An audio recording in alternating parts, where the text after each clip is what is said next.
Well,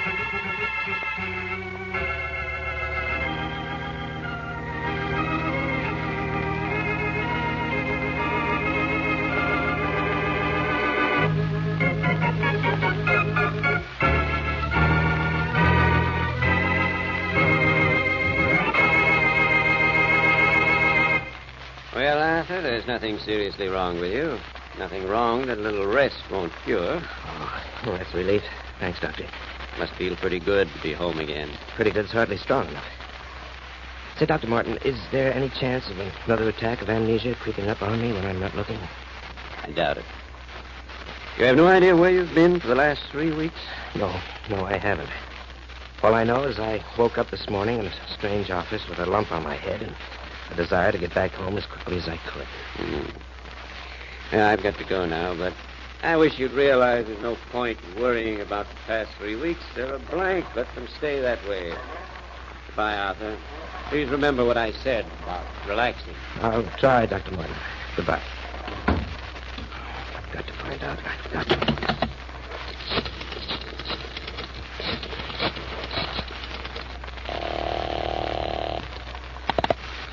Hello. Is this Boston, Blackie? Yes? Well, Blackie, this is Arthur Burke. You've helped a lot of people, but never anyone as desperate as I am. What's the trouble, Burke? You've seen the papers this morning with a story of the murder of George Digby. Yes, of course. My friend Faraday is probably up to his ears in errors trying to find the murderer right now. Well, I'd like to come over and talk to you, Blackie. You see, I think I'm the one Faraday's looking for.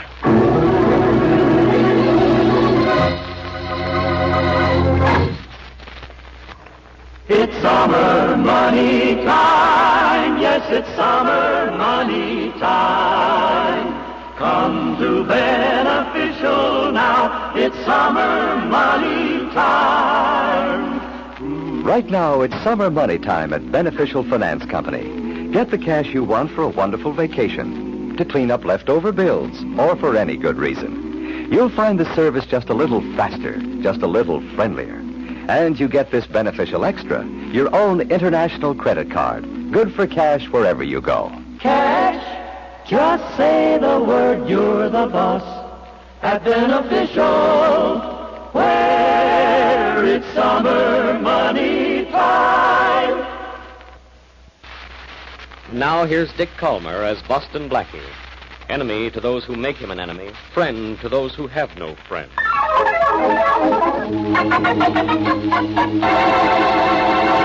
You know as much about it as I do, Mary. I've told you all Arthur Burke told me on the phone. Oh, Blackie, why do you always get involved in things that lead to trouble? Oh, there are lots of reasons, Mary. But the best one of all is because I want to. I guess you'll never change, will you? That should make you happy. It means I still feel the same way about you. You know, one of these days I'm going to find out what way that is. Oh. That's probably Arthur Burke. Just a minute. Want to wait in the other room, Mary? I'll get your magazine. Oh, no, don't bother. I'd rather stay. Why read about adventure when you can be in on it, I always say. Hold everything, honey. Hello there. Oh, I'm Arthur Burke, Blackie. I phoned you a while ago. I've been expecting you. Come in, Burke. Thank you. This is Mary Wesley, Burke. Well, how do you do, Miss Wesley? How do you do? Sit over there and let's have this story of yours. Thank you. Oh, Blackie, you've heard of George Digby. I guess everybody has. He headed a reform group that was really getting some action in this town. Yes. Well, he was murdered in his office sometime last night. So the papers say. Well, could he have been shot with a .38 automatic? He not only could have been, he was. Oh. Could he have been shot with this .38 automatic? Where'd you get that gun, Burke? I picked it up in George Digby's office. It was lying near his body. What were you doing in Digby's office? I haven't the slightest idea. I don't like to interrupt, but how can that be? Oh, I can't account for anything I've done for 3 weeks. I've had amnesia. What brought you out of it? Well, I guess the bump on my head somebody left with me is a souvenir. All I know is when I woke up, I had it, and I was in Digby's office. I see. But listen, Burke, why come to me? Why don't you go to the police? How can I? I want to make sure I did kill Digby, or preferably that I didn't before I turn myself in. Well, that's understandable. And you want me to find out exactly what happened? Yes, I do. I'll get it, Blackie. Sure, if you like, Mary. Hello? Hello, I'd like to speak to Boston Blackie, please. Oh, just a minute. Blackie, it's for you. Excuse me, will you, Burke? I'll take the phone, Mary. Here you are. Hello. Boston Blackie? Yes?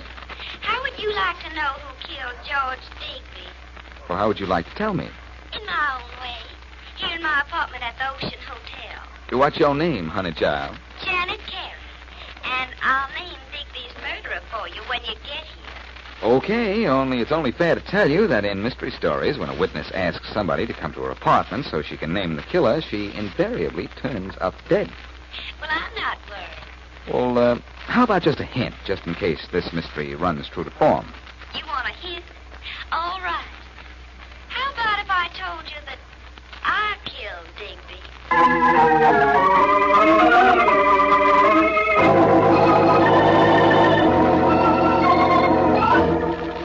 Hi, Matthews. Inspector Faraday in? To you, Blackie, I ain't sure.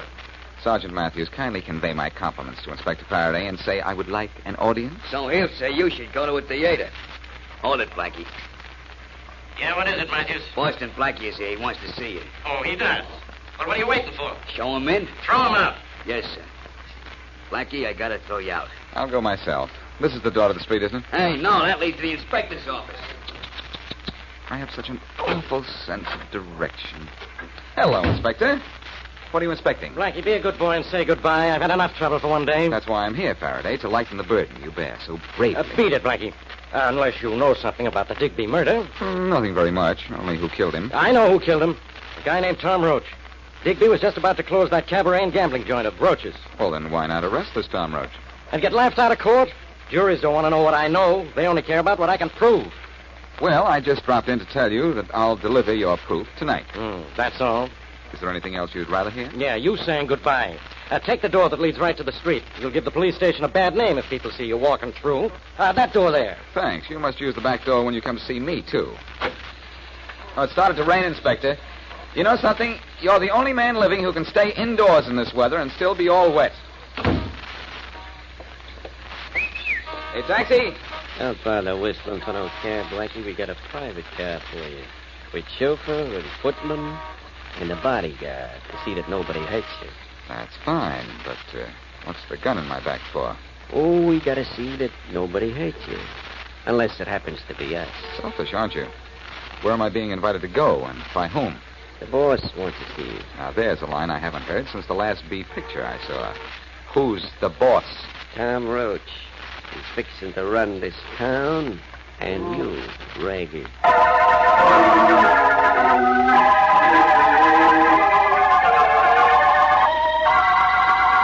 Well, Roach, I'm here, you're here, and Cutie Pie is here. Where do we go now? Nowhere. He's funny, isn't he, Peggy? Very funny. Be on my side, Blondie, or I'll tear up your list of beauty parlors, and then people will see you as you really are. Make him shut up, Tom. Blackie, I hear Faraday's trying to pin the Digby murder on me. He's pretty sure you did it. You know something, Blackie? I'm just as sure I didn't. That was pretty good, eh, Peggy? You do everything wonderfully, Tommy boy. If Tommy Boy doesn't mind, would Tommy Boy please tell me why I'm here? Sure. I'm going to give you $10,000 to see that I don't get tagged with a bum rap. You don't want me, Roach. You want a lawyer. Lawyers are for after you're arrested. You find out who did kill Digby, Blackie, and I won't be arrested. You get $10,000 if you take the heat off me. That may not be so tough. Let's have that phone a minute, will you? Here you are, Blackie. Well, I'm winning you over, huh? Charm, that's all it is. Just plain charm. Anybody know the number of the Ocean Hotel?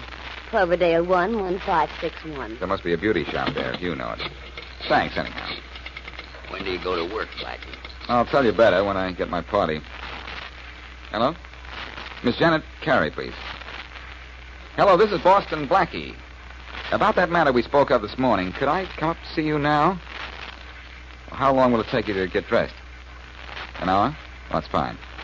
I'll be there. What's your room number? Okay, I'll come right up. Goodbye. You have just seen a picture of a man earning $10,000. See you tonight, Roach. Sure, Blackie, sure. See you too, Peggy. Only, just to be certain I'll recognize you, what color will your hair be then? Blackie. Uh-huh. I've got a little secret for you. Mm-hmm. Listen close. Uh-huh. I don't like you.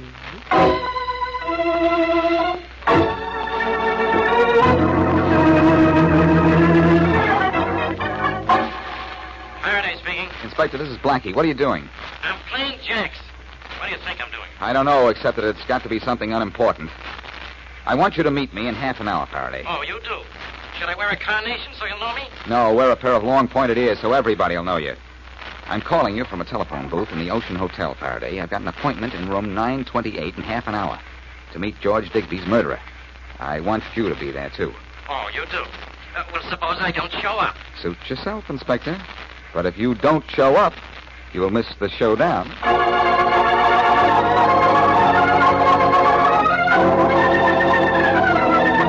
I'm glad you met me up here on the 9th floor, Faraday. You spoke to me in the lobby with people around. I'd never be able to live it down. Well, here's room 928. That's Janet Carey's room number. You hear that, Blackie? Sounds like a fight going on in the room. Open up in there. Open up. This is the police. Miss Carey, are you all right? The door's locked. It won't be long. Move away while I work on that lock. Hurry up, Blackie. Who is he, Miss Carey? What's holding him back, Blackie? Shut up. Got the lock open. There's a bolt on the inside of the door I'm trying to The handle. girl's being murdered while we're standing here. I can't help that, Faraday. Get out of the light, will you? Open up in there. A lot of good that'll do. Well, that girl's a goner by now, sure. Whoever killed her is probably scrambling down the fire escape. I got this bolt now, I think. There, that did it. Come on. Is that the Carey girl, Blackie? It must be. And the window to the fire escape is open. See that, Faraday? Choked to death. Blackie, something tells me I know too little about this case. Yes, Inspector. You knew too little, and I was too late.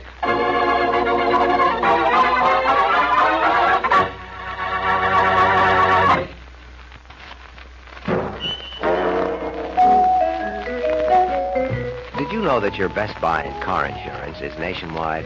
Yes, sir. Nationwide Mutual Insurance of Columbus, Ohio offers fair rates and claim service that's second to none.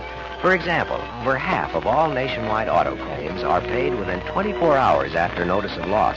In addition, Nationwide's coverage is about the broadest in the industry. Just a few of the reasons why over 2.25 million satisfied drivers insure with Nationwide. Compare Nationwide with any other auto insurance. It's your best buy. Why not call your Nationwide agent today? He's in the yellow pages. Nationwide auto insurance, your best buy by far.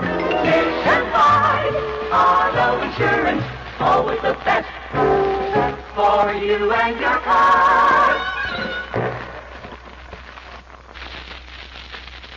Now back to Boston Blackie.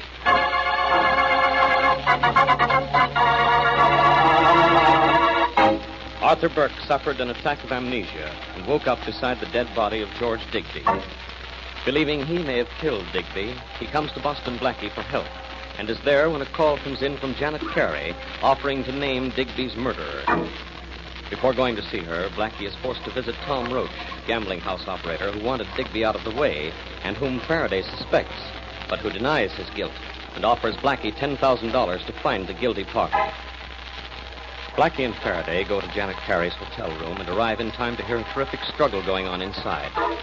When they finally succeed in entering, they find her still warm body, victim of a murderous strangler. Blackie and Faraday are still in the hotel room as we return to our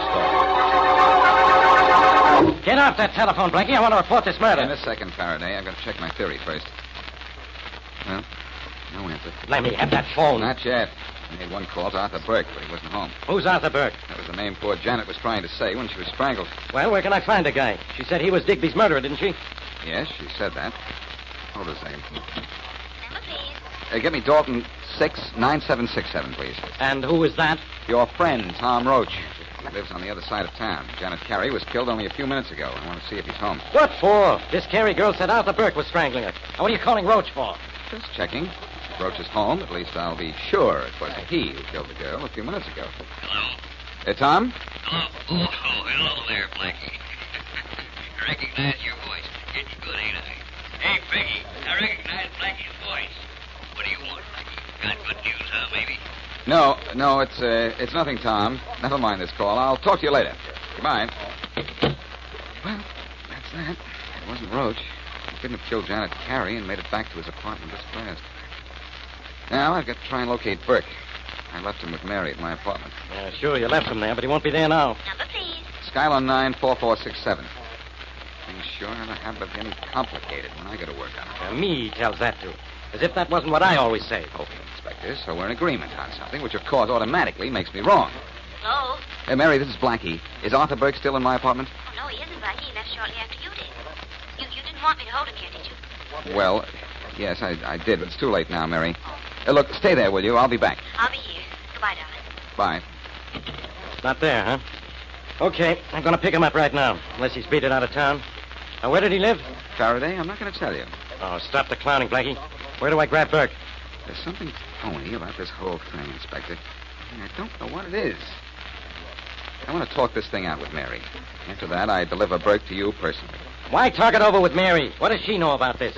Nothing that I haven't told you, only there's something wrong somewhere, and Mary can spot anything phony if it's a mile away. Oh, she can, huh? Well, tell me something then, Blackie. What's she doing with you?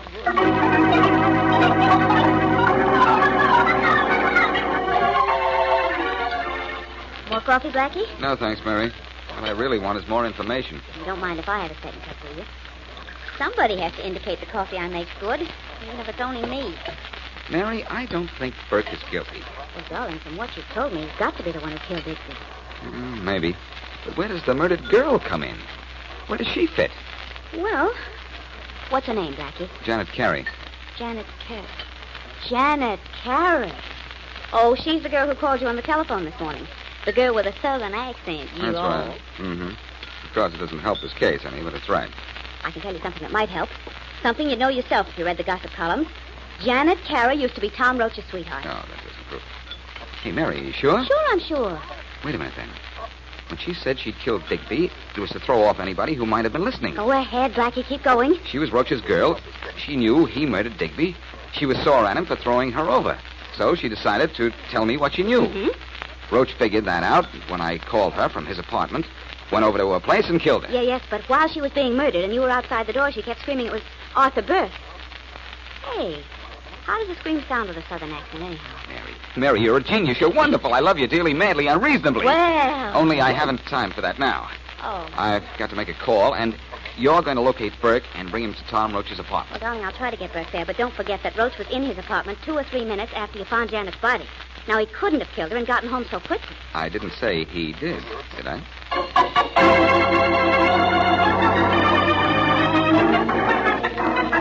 Dr. Martin, as a general rule, does amnesia come and go often, I mean? No, Blackie, I wouldn't say that. What gets a person out of it in most cases? Many things can do it. Sight of something familiar will bring back one definite focal point, and normalcy can be developed from that. In extreme cases, getting a bump on the head might do it. As in Arthur Burke's case, for instance. Yes, I would say that. Is there a chance his amnesia was fake, Doctor? Well, to tell you the truth, yes. After all, I didn't have the opportunity of examining him when he was in that condition. Thank you. Now, one more question, Doctor, if you don't mind. What was Arthur's profession? He was an attorney. George Digby had a law office. I think I'm getting somewhere. Are you, Blackie? Where? To the bottom of everything about this case. Funny thing about murder cases, Dr. Martin. You've got to get to the bottom of them if you're going to come out on top.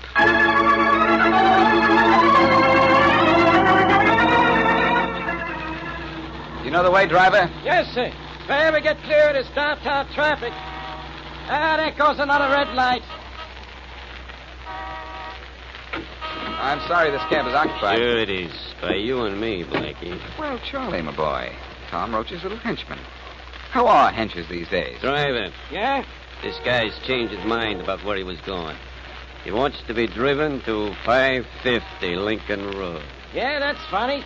That's the address he gave me when he cut in.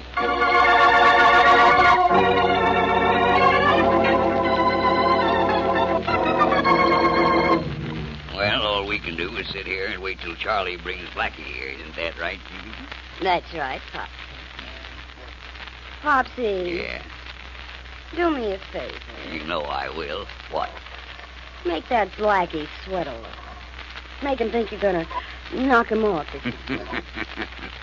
Okay. And you can stay and watch the fun if you like.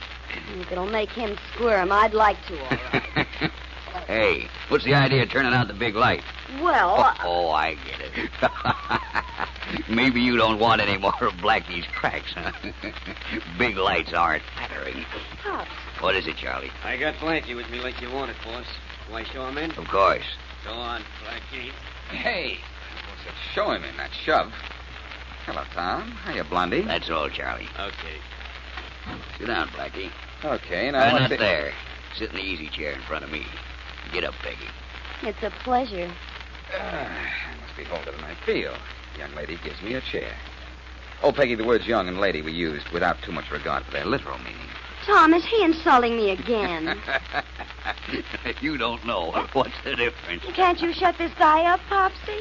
Oh, so it's Popsy now, is it? Get tired of Tommy Boy, Blondie? I've got a name, Blackie. I know, only you might object to my using it. Okay, Blackie, skip that talk. What about Faraday? Faraday? Oh, he should be here any minute. He'll be trailing my friend Mary Wesley, and she's going to pick up Arthur Burke and meet me right here with him. Arthur Burke. Who's he? Faraday's new #1 suspect in Digby's murder. Tom, I don't trust this guy. He talks too fast and too easy. Stop frowning, Peggy. That brings on wrinkles, you know, and there isn't much room on your face for new ones. Tom, I'm getting tired of his insults. Getting tired, dear? You know that's the first sign of age. How many years ago did you start to feel it? I'm going to do something about this guy right now. Okay, nobody moves. And that means nobody. Get in here, both of you. Oh, I'm a dope, Blackie. Welcome, Inspector Faraday. So you followed Mary and Arthur Burke, did you? Good old reliable Faraday. Never disappoints me. I'm so sorry, darling. I didn't know That's that all he right, was... Mary. Where'd you find Burke? Well, I was home. Is there any reason why I shouldn't have been? I don't know. Maybe we'll all see in a few minutes. I'm not wasting that much time. I've got Burke now, and I'm taking him with me. You've got Burke, Inspector, but no case. Stick around a minute, and I'll build one for you. I'm going to tell the story of 2 murders, so listen. Burke, come here. You want, Blackie? First, to show everybody what happened the night Digby was killed. You had amnesia, you said. Huh? Let's suppose you might have had it. Under its influence, you got a job in Digby's office.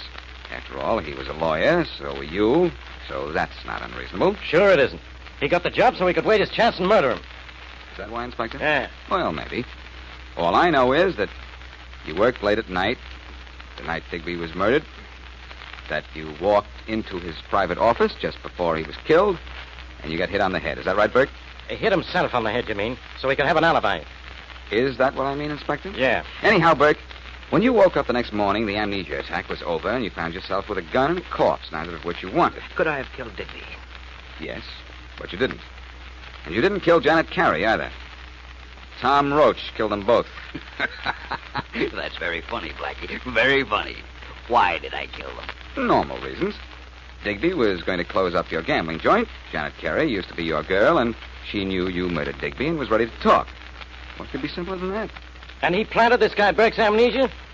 What's the matter with you, Blackie? That was pure accident, but Roach had sense enough to take advantage of it. He had Burke trailed the following morning, found out about the amnesia, and then decided to capitalize on it. Wonderful, Blackie, wonderful.